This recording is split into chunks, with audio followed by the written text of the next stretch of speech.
సతీదేవి శివుణ్ణి ప్రాణంగా ప్రేమించిందంట, జీవితాంతం కలిసి బతకాలనుకునిందంట. కానీ వాళ్ళిద్దరు రిలేషన్షిప్ ఆమె కోరిక తీరకుండానే మధ్యలో ఇన్కంప్లీట్గా ఎండ్ అయిపోయిందంట.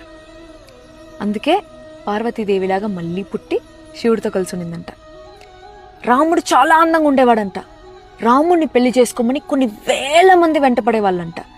వాళ్ళందరికీ రాముడు ఒకటే సమాధానం ఇచ్చినాడంట, ఈ జన్మకు సీత మాత్రమే, మీ అందరి కోరిక తీర్చేదానికి నేను ఇంకొక జన్మ ఎత్తుతా అన్నాడంట.